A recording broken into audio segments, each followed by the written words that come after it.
Türkiye'nin ataqlıq yazğıcısı Reşat Nuri Gontekin'nin Şinjan Xalq Nəşriyyatı tərəfindən nəşr qılınğan Çalı Quşi namlıq romani.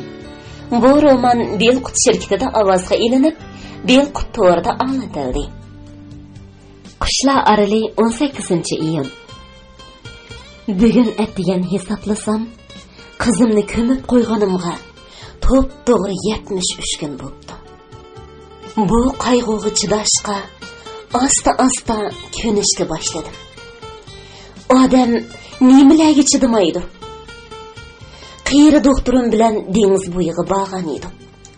Qumliqdan ushshaq tashlarni, qo'luli qipini yig'dim. Dengizga sakratib tash etishga boshladim. Ayrulla bey buni ko'rib, balalarda xushal bo'ladi. Oh, kirpiklari ichidagi ma'sum zangar ko'zlarida kulib, "Oh, yoshlik, Xudoga shukr, bunimi yangdiq. Qarag'ina, chiroyingmi, kayfingmi asliga kelishga boshladi", dedi.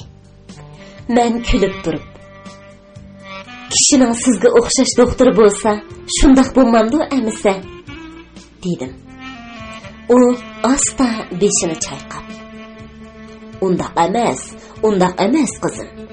Doktorlikmi odamlarga o'xshash, kitoblarga o'xshash, sadoqat va jafoga o'xshash asossiz, tuturuqsiz bir sapsata. Mushtumdak bolni qutuldirib qolamagan mundaq ilmning ko'ziga tukuray", dedi.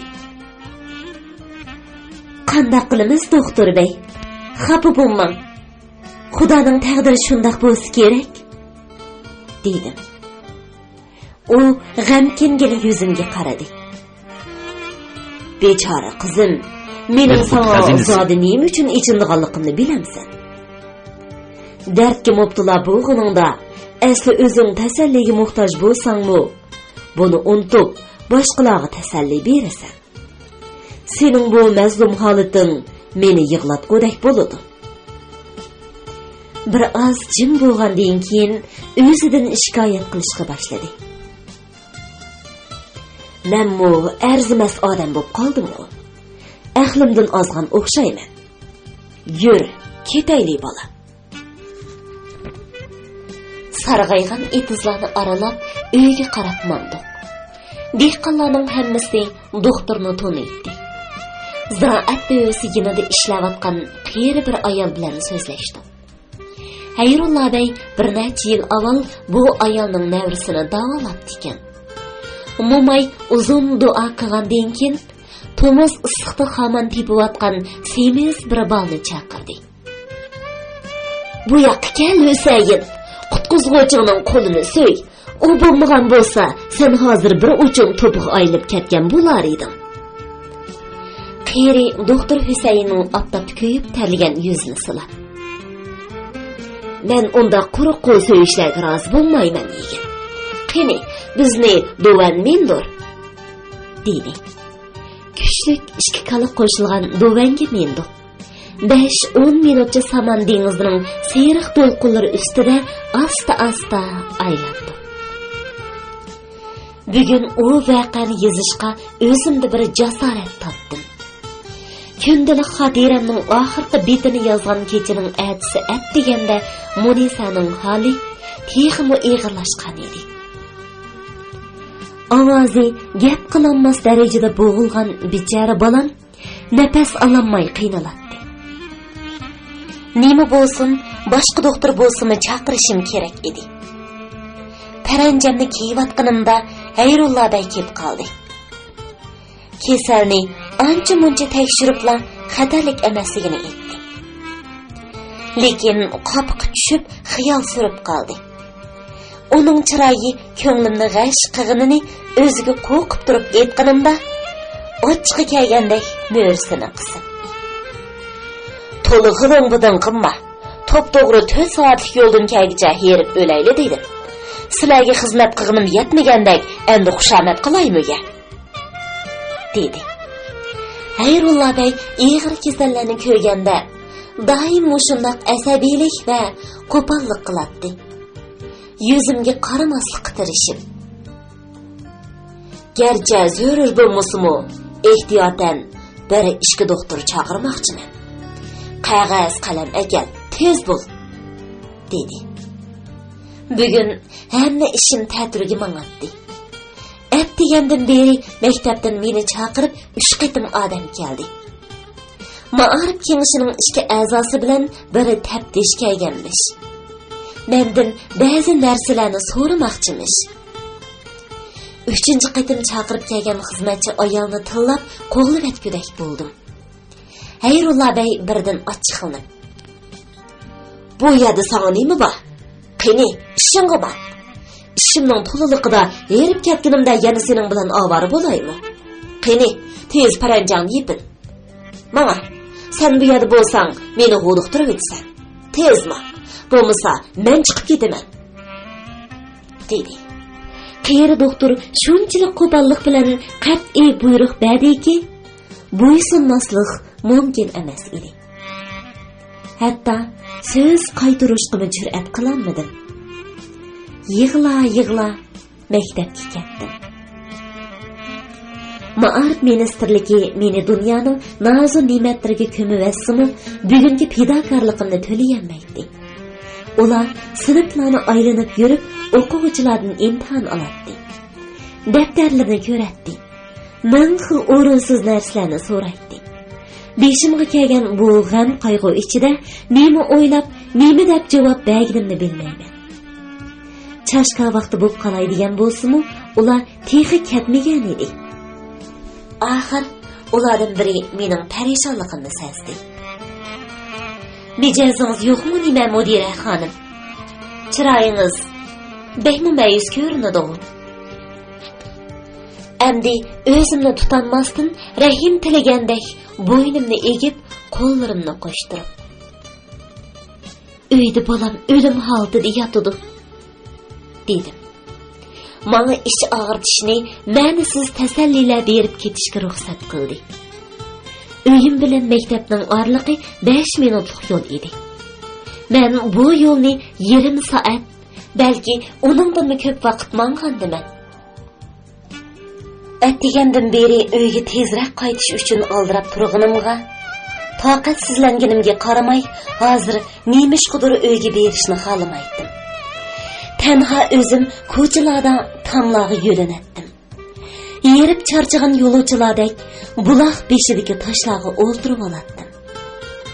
Uyimning ochiq derazasidan yot erkaklarning beshi ko'rinadi. Eshikni 15 ichib berdi. Bir narsa so'rashga petinolmaydim. Uning ustiga bir narsa demisin deb perişan holim bilan yolvuratdim. Lekin u menga kutmagan narsani dedi. "Bechora bola kasal. Inshaalloh Xudo shifolik berar."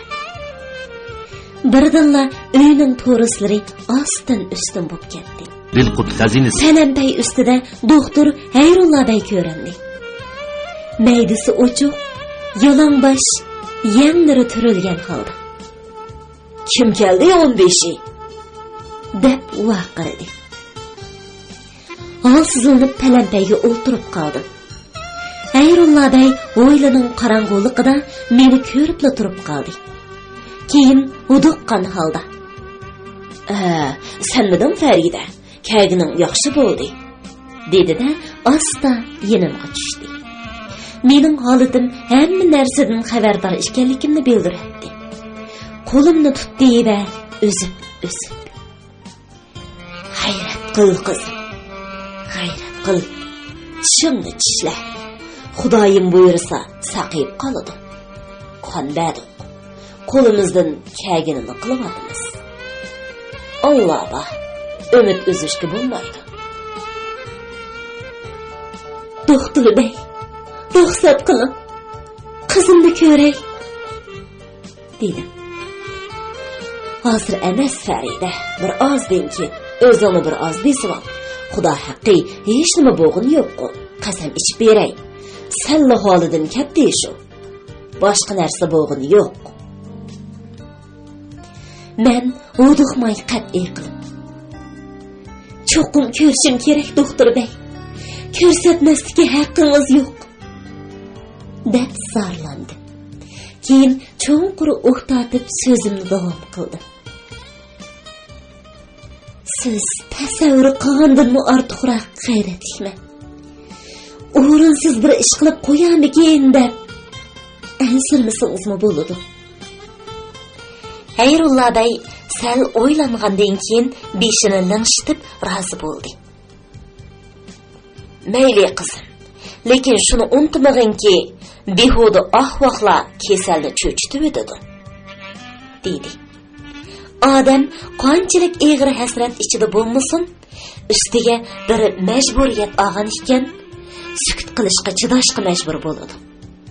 Xayrullo beyning mo'risiga beshimni qo'yib uyga kirganda na ko'nglimda hayajon, na ko'zimda bir tomchi yosh bo'lsin. Oradan 73 yildak uzun bilingan 73 kun o'tgan bo'lsa-mu, u uy hozirmi ko'z oldimda turadi. Uyning ichida ko'nglikining yoqsini ichib etgan, yanglarini turib etgan ikki yosh doktor bilan bir qiyir xotin bor edi. Daraxt yo'pirmoqlari orasidan tushgan chashki quyoshi uy ichini yorqin hayotga to'ldirgan edi. Sirtda qushlar, tomizg'alar sayraydi. Yiroqdan Fatifun ovozi anglanib turadi. Uy ichi qalaymaqon edi. O'rindiq, tagchilarda botolkalar, paxtalar, yerda, tomlarda Munisaning xilma-xil narsalari chechilib yotadi. Aynakning yonida uning doktorning bog'chisidan o'zib kelgan gullardan o'z qo'li bilan yasagan gul dastasi. To'mpushka ustida dengiz bo'yidan terib kelgan bir siqim rangli tosh. Qo'luli qipi. O'rindiqning ostida toflining bir pi. Tamda bedi sizgan suv bo'yoqliq rasmi. Uningdan boshqa har xil marjonlar, purushlar, ja halqalar, kelinchakning rasmi tushirilgan otkertkilar. Qiz bola qalbining barliq ma'sum va bechora sevgilari. Munisa endi paranji yepindigan yosh qiz bo'lib qoldi deb, 2 hafta burun uningga seriq sirlangan karvat setib olib, xuddi bu vaqtning o'rnini bezigandek havas bilan to'rlay yopgan edi. Qizim yipaklar ichida o'zini yipakdek oppoq so'zlib yotadi. Beshi bo'lsa bir yonga singayam bo'lib qolgan edi. Karvatning to'mirida to'q yeshil paranjisining texi putmagan chumbarisi esilib turadi. Bosh tarafidagi tagchida bedi sitavagan qo'nchiqi. Qizimning to'la suyishlardan o'ngib ketgan yuzi, yo'g'on zangar ko'zlari bilan uningga qarab turadi. Kasallikning og'riq azobi to'xtagan edi. Arg'in uyqu ichida uxlayotgan ekan. Og'zining atrofida oxirgi hayotlik titraydi. Kulimsirgandek echilgan lablari o'nchidak tishlarini ko'rsatib turadi. Bu bechora go'zalliklar qorong'u yezi maktabida qalbimga singan minutdan ta bugungacha meni baxtiyor qilgan edi. Qushlar texchi sho'x sayrishadi. Fatifun ovozi texchini anglanib turadi. Chashka quyoshining daraxt yo'pirmoqlari orasidan tushgan nuri balining rangsiz yuziga tutib ilingan kepina qanotlaridan barmoqlarda qoladigan yaltiroq changga o'xshash bir xil rang beradi. Peshonasiga tushib turgan seriq manglay chochlari bilan o'ynashadi. Faryodni qilmadim.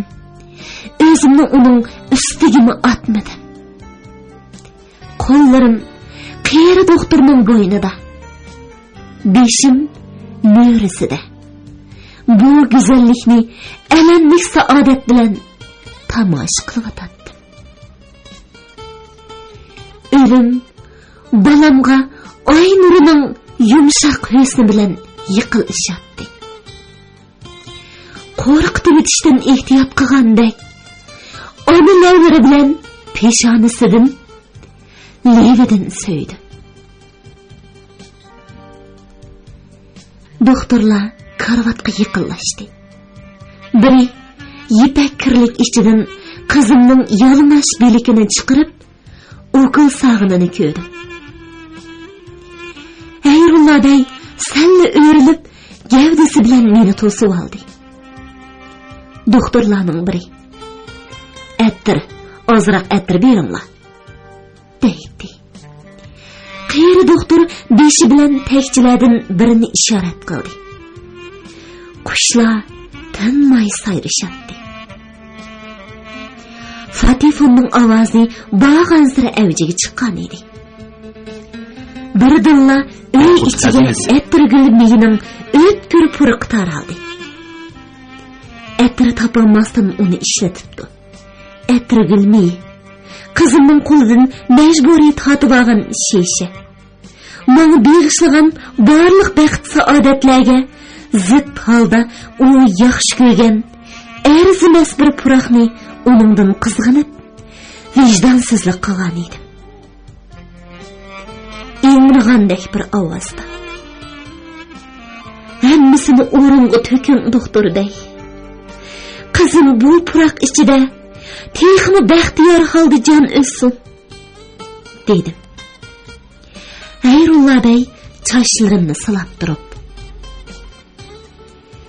"Yur Farida, yur bolam, endi sirtqa chiqayli," dedi. Munisani oxirgi qitim suyib qo'yishni xohlaydi. Lekin jur'at qilolmadim. Faqat yalang'och qo'lini tutdim. Qizim ba'zida qo'limni tutib olqinimni o'rib suyatdi. Men shunday qildim. Bu bechora purishgan olqonlarni yenib suydim. Hadisiga qilgan barliq yaxshiliklari uchun tashakkur bildirdim. Shuningdan keyin Munisani qayta ko'rolmadim. Meni o'rnimga yotqizib, yolg'iz tashlab qo'yishdi. Hem titraydim, hem terlaydim. Uy ichini qoplagan attirgul mening o'tkir puruqi xuddi do'lqinlarga o'xshash yurakimga urilatdi va nafsimni bo'g'atdi. Bu puroq, bu chashka yo'riqligi, qushlarning ovozi yillardan beri davom qilib keladi. Keyin atrof asta qorong'ulashishga boshladi. Ko'z oldimda qora bo'ronlari ichida yo'qolgan Munisa. Shu kundagi qorong'u kechining xiyoli pildirlaydi. Qizimning ishini urg'ini, shamol ichidagi ingirgan inchika ovozi anglanadi. Kechining qaysi vaqt ekanligini bilmayman. Kuchli yo'riqlik ko'zimga tushdi. Chochlarimga, peshonamga bir qo'lning tekkanini sezdim-da, ko'zlarimni ochdim. Qiyri doktor qo'lida shamdan tutgan holda ustimga egildi. Xunuk zangar ko'zlarida, oq kirpiklarida yoshlar titraydi. Men xuddi tush ko'rayotgandek. Soat qancha? Tugidi. Shundaqmi? deganligimni eslayalayman. Keyin asta shu zaynalada o'tgan kechalarning qorong'uligiga cho'mdi. Anglayotganinglar bel qutoridan angtilayotgan ovozliq asarlar sahifasi.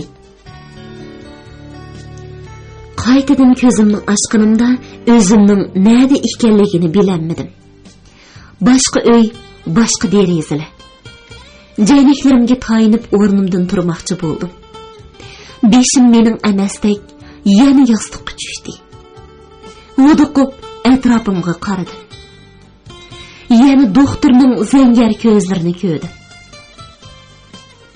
Farida, meni tunudingmi bolam? nemişki tanımay doktor bey? Dedim. Xudoga şükür, köp şükür. Endi o günlerden kutulduk. Bir iş bolganmidi doktor? Sen demetlik balalar üçün ehmiyetsiz bir iş. Azraq uxladın kızım. Bir az uxladın şu. Bunun zeyni yok. Qanchalik uxladın? Xeyli uxladım, gerek yok. 17 günce. 17 gün uxlaş. Neymi degan qiziq ishi? Yo'riqliq meni bearam qilgani uchun ko'zlarimni qayta yumib oldim. 17 gün uxlaganim uchun xuddi boshqa birisining ko'ksidan chiqqandek, lavlarimdan ushqandek g'alati ovozda qaqaqlab kuldim. Keyin yana uxlab qoldim. Xeyli ig'ir nervi buzilishni boshdan kechiribdiman. Doktor Hayrullah bey meni o'z uyiga yetkazib ketib, 17 gün yinimdan ayrilmabdi. Bu mening umrimdagi tunji qitim qattiq kasal bo'lishim edi. Kasallik 40 kundan ortiq davom qildi. Kun bo'yi o'rnimdan turolmay yotdim. Kasaldan sochlarim tutamlab tushishga boshladi. Bir kuni qaychi bilan chechimni mo'ramdan kesib etdi. Kasaldan o'ri bo'lish nima degan yaxshi? Odam dunyoga yangidan kelgandek bo'ladi. Eng ahamiyatsiz narsalarga ranglik o'yinchiqlarni ko'rgan kichik bolalardek xushallik va baxtiyorlik bilan qaraydi u kishi. Deriza aynikiga o'zini urgan kepinak, aynak yuzda aks etgan kunning rang-barang nurlari, yiroqdan kelayotgan qo'y padisining margan ovozlari qalbimni lazzatli titrashlar bilan talpintirdi. Kasallik oxirgi 3 yilning barliq zaharlarini ilib ketgan edi. Xotiralarimni go'yo boshqa birisiga oid narsalardek tuyulatdi. Ular endi meningda yo qayg'u, yo hayajon uyg'otmaydi. Turib hayronlik bilan o'zimdan so'raydim. To'xtig'ini, bular uzun bir tushning xotirasi bo'lmasin yana? Ya ularni konu romanlarda o'qigan bo'lmay yana? Shundoq. O voqealarni tushimda, bo'yoqlari, chiroylari o'chgan, ramkalarni to'pchang bosgan konu suratlarda ko'rgandekman. Saqlash jarayonida doktor Hayrullah bey menga hamroh bo'ldi. Bir kunni meni yolg'iz tashlamadi. Gohida hikoyalarni aytib beradi. Gohida romanlarni o'qib beradi. Meni bezlashga, kuldirishga tirishadi. Bechora o'zimi bekli yerib ketdi. Ish qilib o'rnidan turg'idek bo'l. Shu java xudo haqqi og'rib qolmasammi? Batisdan ko'ngak tiktirib kiyib, 3 oy o'rnidan qo'pmay, mazza qilib yotaman. Sana har xil nozlarni qilaman, deydi u. Ba'zida xuddi uxlagandek qaytib qolaman. Ba'zida quyoshning sag'ush nuri nepizlashib ketgan qopoqlarimdan o'tayotgandek his qilaman. Shundaq chaqlarda Hayrullah bey uduldagi sofada ya kitob o'qiydi, ya mugdab o'tiradi. Shunda qetib qolgan chaqlarimda ruhimning tenimdan ajralib, nurga o'xshash, ovozga o'xshash bo'shliqda aylanib yurganligini his qilardim. Qaysi yerlarga, qaysi yurtlarga ketib qolganimni bilardim. Faqat ushtum tut cho'nqir yorga tushib ketish sezgusi ichida yuragim serqirab cho'chib uyg'onganda, yiroq, behmo yiroq yerlarda aylanib yurganda, quloqlarimda yo'riqliq tezligida ko'z oldimdan o'tgan musofirlarning shamollari ko'rindaydi. Ko'zlarimda osmonning eng yuqori qatlamida ko'ringan tumanlar ichidagi yurtlarning tarqaq, xira xotiralari titragandek bo'ladi. Oldingi kuni Hayrullah beyga shundoq dedim. Doktor ata, endi butunlay saqaydim. Uni ziyorat qilib kelaylik. U dastlab unimidi. Hech bo'lmasa 15 kun yoki bir hafta sabr qilishimni aytdi. Lekin kasallarning tarsaliqiga, injiqligiga taqobil kelish mumkin emas. Qiyri do'stimni oxir ma'qul keltirdim. Bag'dan 2 quchoq gul o'zdim. Dengiz bo'yidan bir uchum rangli tosh. Qizim bularni gullardan bekrak yaxshi ko'radi. Taduq. Munisa oq dengizning o'dilidagi to'pilikda o'ziga o'xshash nozik bir kichikkina sarvi daraxtining ostida yotadi. Soatlab yenida o'tirdim. Kesal bo'lgandan beri tunji qitim doktor bilan u haqda so'zlashdim. Qizimning qandoq o'lganligini, uni qandoq ko'mganligini bilishni xohlaydim. Shuncha qattiq turib-olsammi, Xayrullo bey tafsili aytib berishga unimadi. Faqat birli narsani deb berdi. Dafn qilish oldida imom Munisaning opasining ismini so'rabdi. Tabiiy buni hech kim bilmaydi. Doktor bu kichik qizga mening onalik qilganimni deb etimni aytib beribdi. Shunda qilib bolamni Faridaning qizi Munisa deb yerligiga qo'yibdi. Qushlar orali 1-sentabr. Doktor Xayrullo bey bugun aytgan menga, "Qizim, bir yizidan meni chaqirib kelibdi. Duldul sana omonat qoldi. Hayvonning yorisini tengishni u 15 iyiq tashlab qo'yma. U ablah o'zining putiga o'xshash duldulning putini kestirmoqchimikin? Puti zodini saqlanmayapti. Sen yori tengishni bilasan. Yorini boshqadan tangandan keyin duldulni 8-10 minut bog'ning ichida aylantir. Mumkin bo'lsa, ko'p emas, ozroq yugur. Uqdingmi? Ikkinchi ish. Navoy Xurshid aka bugun ijara pulini aklab berdi. Ish qilib 28 lira deyman. Mening nomimdan pulni sen ol. Üçüncü ish nima edi? Qurib ketgur. Menda menga qolmadi. Has. Mening kutubxonamni pastga yo'tkitib qo'y. Dengiz tarafdagi uyni sana beraman.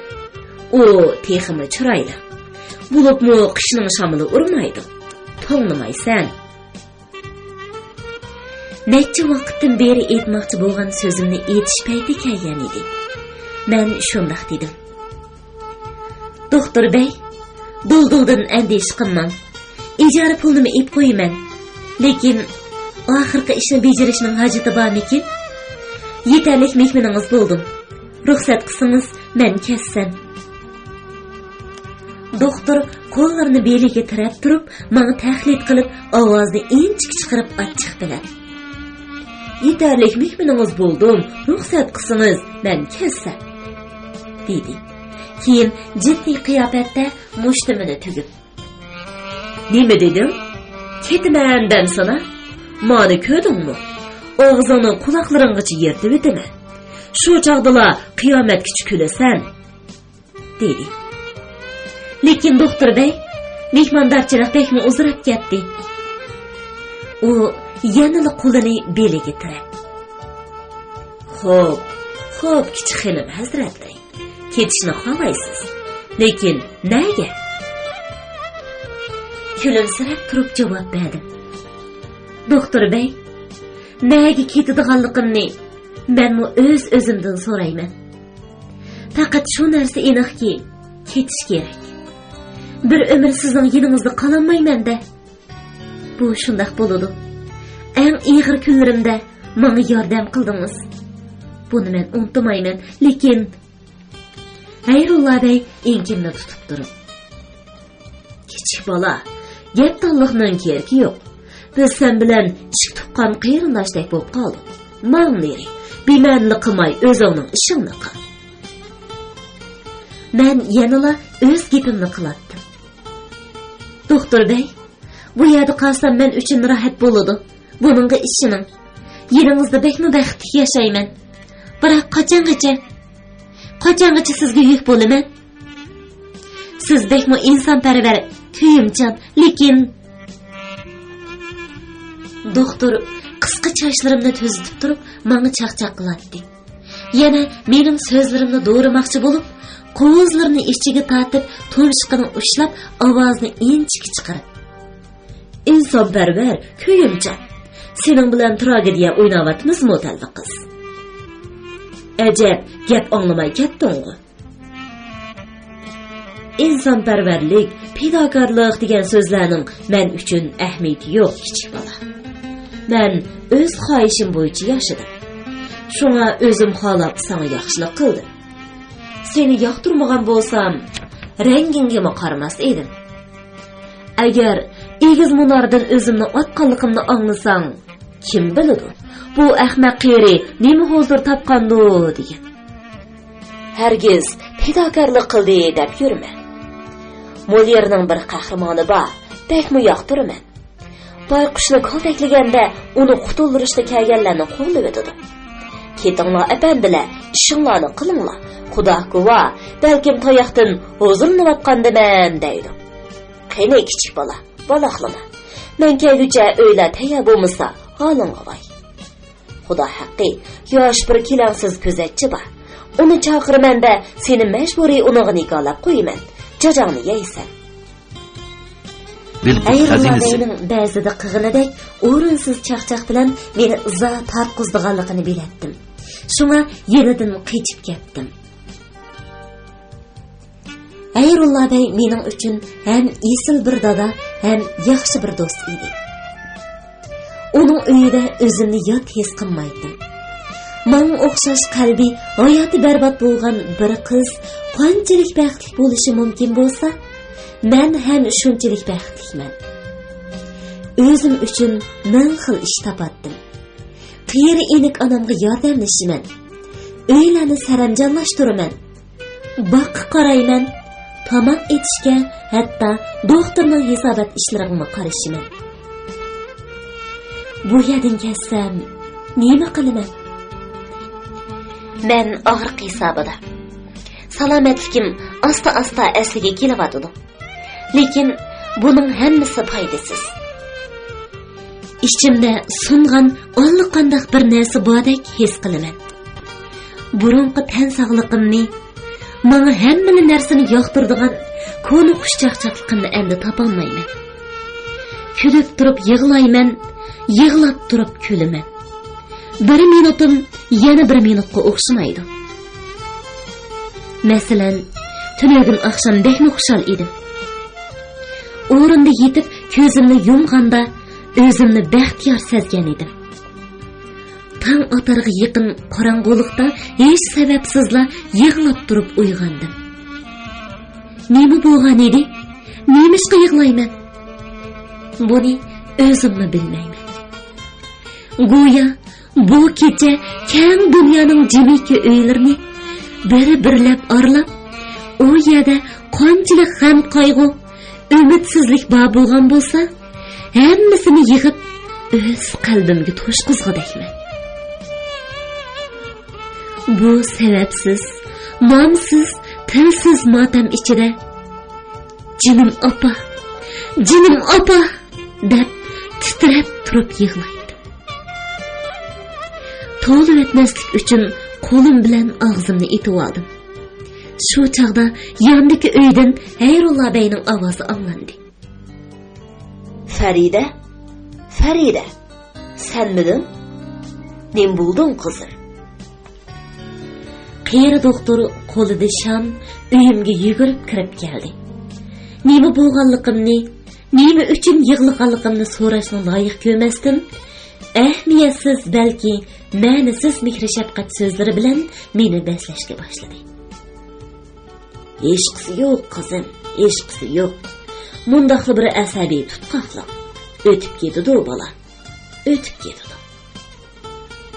Men ko'zlarimdan to'xtamay yiqiyotgan yoshlar bilan gelida yem turib qolgan qushqash bolalardek og'zimni ochib, bo'g'ilib o'ksishlar bilan titraganda qiyri do'stim deriz yiniga berib, qorong'ulikdagi yiroqlarga mushtimini tanglab. Xudo jojongni bersin, shirdek bir bolni xarob qildi. dedi. Mubada yalğız bo'lgan bo'lsam, mushundaq kasallik va umitsizlik soatlarida men qanday qilardim? Men ajoyibda.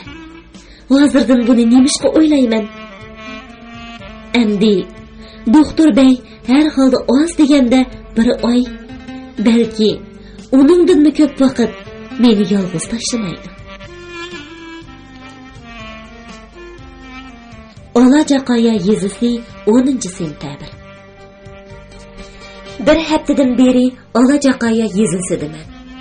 Xayrullo bey bundan 10 kun avval shundoq degan edi. Farida, Olajaqayada mening oddiy bir fermam bor. Xilidan beri xabar ololmadim. Xizmatkorlarni bo'sh qo'yishga bo'lmaydi. Seni 10-15 kunga shu yerga olib qo'yay. Havoyab kelasan, qorni ko'ksang ichilib qoladi. Yaqinda o'qish boshlanadi. Yil bo'yi so'linib qolasan. Doktor bey, keng dalalarni bekmi yaxshi ko'raman. Lekin maktab ichilish oldida qanday bo'larkin? dedi. U ochiqi bilan mo'rlarni qisib. Voy otamay, sendan boramsan deb so'rayotganim yo'q-ku. O'zingcha boraymi, bormaymi deysan u teqi. O'pirib qo'yman dedim-mi, bo'ldi. Sen nimaga aralashsan? Bu doktorning buyrug'idek bir ish. Bo'lmasa arz yozib majburiy ilib ketaman. Qilinmang. Bir ishki qo'ri ish kiyimini. Kutubxonamdan bu o'ssa o tipidagi kitoblardan ol. dedi. Xayrullo bey meni xuddi maktab bolasidek boshqaratdi. Kasallikdan keyin zaiflashgan irodam bilan uningga qarshi chiqish mumkin emas edi. Qiziq shuki, buningdan zarlanmayman. Uningga itoat qilish o'zimga yoqdi. Doktorning termisi qaraqsiz qolgan ekan. Lekin nima degan go'zal joyi? Bu yerning qishimi xuddi bahordek ekan. Bo'libmi bir qiyolik borki, uni kishi tomosha qilibmi to'ymaydi ekan. Bu qiyola quyoshning atdiganlik, tushlik, kashf nuriga, havoning o'chiq yoki tutuqligiga qarab rang o'zgardi. Qizil, sariq, ko'k, oq yoki qora ko'rinadi. Shuning uchunmi bu yerga Olajaqaya, ya'ni rangarang qiyo deb nom berilgan edi. Ferma meni o'ylaganimdan ortiqroq o'ziga jalb qildi. Dehqon ayollar bilan birga ser sog'aman. Endi menmu bek yaxshi ko'rishga boshlagan duldulg'i meni atrofdagi o'tloqlarni keziman. Bu asli men uchun orzu qilgan yezi hayotdi. Lekin ko'nglim xotirjam emas. Bir necha kundan keyin maktab ichiladi. Ishga tushishim, binolarni supurtib tozalatishim kerak edi. Lekin Xayrullo beyga zotila o'qtirib bo'lmaydi. Kechalari texi menga roman o'qitdi. Bu tuturuqsiz safsatlarga chidaqli bo'lmaydi, lekin sening og'zingdan boshqacha bir yiqimliq bo'lib chiqadi, deydi u. Tunugun oqshom yana uningga kitob o'qib berib-atdim. Kitobda ba'zi qiyp-yalang'och so'zlar bor yerga kelganda zot atib, o'rniga boshqa so'zlarni deyishga yoki shu so'zlarni tashlab ketishga tirishatdim. Xayrullo bey mening tantirab qog'inimni bayqab oladi va qattiq ovozda qaqaqlab kulib, to'rislarni titirtib etdi. Qorong'uda ushtum-tut itlar havushib ketdi. Derazni ochdim. Bir otliq kelyotdi. Xayrullo bey: "Kim u?" deb vaqirdi. 15-ning ovozi anglandi. "Men yot odam emas." 15-ning bemahal qushlar orladan bu yerga kelishi muhim bir voqea yuz berganligidan bishorat beradi. Doktor: "Inshaalloh tinchlikda men pastga tushib bilib kelay. Men kechikib qolsam, sen yotiva qizim", dedi. Xayrullo bey 1 soatga yaqin 15-ning oldida bo'ldi. Yuqoriga chiqqanda yuzi qizargan, qoshlari turilgan edi. 15-ning deb ketdi doktor bey, dedim. u qo'pol ovozda vaqirab. Sana yotaver dedim o'g'il. Sening nima kar? Xalid mijozli qizlar bu. Menga munosabatlik ish. dedi. Men uning mijozini bilib olgan edim. Mundaq vaqtlarda uningga javob yondirishga bo'lmaydi. İlacısız şamdanını götürüp uyga ketdim. Ertegen uygansam, Hayrullah bey tang sahardala muhim bir ish uchun ketib qapti. Kelmay qolsam, ansirmisun debdi. Har holda 15 doktorga uni xafa qiladigan xabar etgan bo'lsa kerak. Tushda uning uyini besiqtirib etib, karvetining yeniga tushib qolgan, yirtilgan konvertga ko'zim tushdi. Darhol qo'limga oldim. Ustida faqat Qushlar orali maktabi mut degan so'zlar qoldi. Bu konvert har holda menga tegishli. Bu konvert partisi meni o'yga cho'mdirdi. Ajaba, buni oqshom 15 ib kelganmidi? Undaq bo'lsa, Hayrullah bey nima uchun mendan yushurdi? Bundaq bo'lishi mumkin emas.